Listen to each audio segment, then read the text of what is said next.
Monsieur le Président, il ne faut jamais confondre Diallo avec Basse. C'est impardonnable.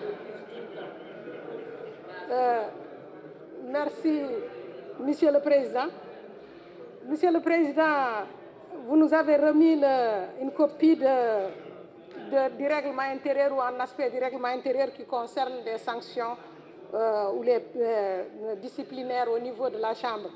C'est bien. Mais moi, je souhaite qu'on mette plus l'accent sur notre manière de travailler à l'Assemblée ici et que nous ne soyons pas tout simplement une chambre d'enregistrement. Malheureusement, nous ne fonctionnons pas comme une chambre parlementaire normale, dotée de tous ses pouvoirs, parce qu'on nous apporte à la fin de la session énormément de projets de loi, et vous savez bien dans quelles conditions nous travaillons, sans avoir d'assistants parlementaires, de secrétaires, des aspects techniques que nous ne maîtrisons pas, et vous voulez qu'en un laps de temps très court, qu'un député vous donne un avis sur un projet de loi. Vous savez bien que ça, c'est fait pour tout simplement faire valoir et faire passer les projets de loi du gouvernement. Et je souhaite que ce soit plutôt ça l'aspect principal de notre intérêt. Ceci dit, par rapport à ces projets de loi, moi, je considère que nous avons des problèmes. Nos problèmes, c'est que nous avons des institutions ou des entreprises, nous ne savons pas, nous ne nous limitons jamais à leurs prérogatives et à leurs compétences. On ne sait pas qui fait quoi et on ne sait pas qui doit faire quoi.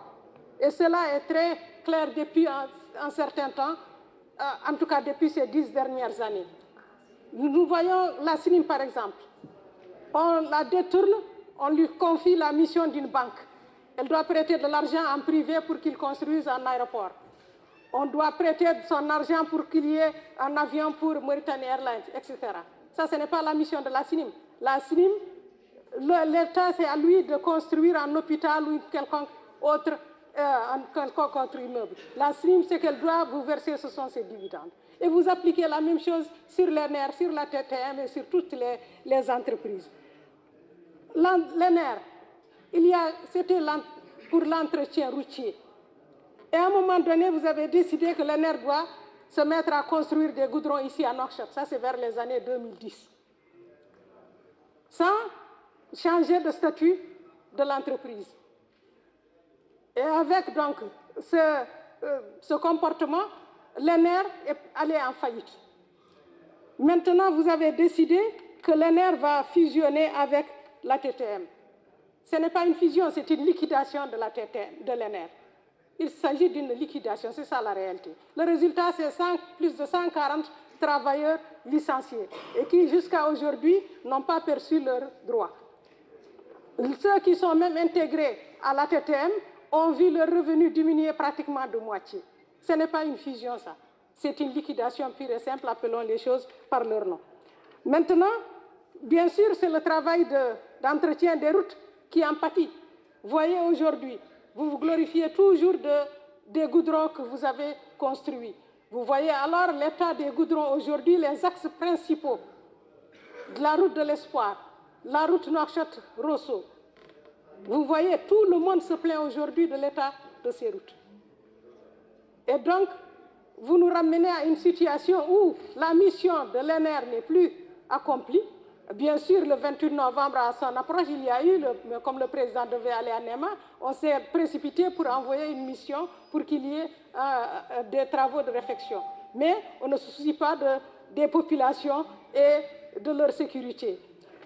Maintenant, vous avez, bien sûr, avec ces projets de loi, vous allez dépouiller les mairies de leurs prérogatives. Vous avez dit que les mairies ne peuvent pas entreprendre ces missions. Mais dotez les mairies de moyens pour qu'elles puissent le faire. À quoi servent les municipalités? Vous leur ôtez le pouvoir d'avoir à gérer l'état civil. Ça, c'est depuis des années maintenant. La mairie n'a plus la possibilité de gérer l'état civil. Rien au monde, on ne peut pas voir une commune qui ne peut pas gérer l'état civil. Aujourd'hui, l'assainissement aussi, vous ôtez la mairie de ces possibilités. Mais alors n'organisez plus des élections, ne faites plus de campagnes coûteuses. pour mettre sur pied des institutions vides de sens. Si c'est cela, à mon avis, on n'a pas, vous nous faites perdre du temps, vous nous faites perdre des moyens et vous ne respectez aucun engagement.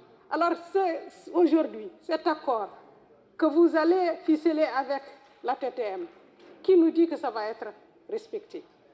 Dans la mesure où vous ne respectez rien, dans un État où on ne respecte pas les lois, où on se moque des décisions de justice, où on ne respecte pas les règles de fonctionnement, où on valse au gré des intérêts personnels des individus.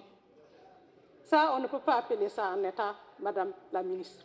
Donc, le fait de faire passer ces projets de loi ici ne donne aucun sens.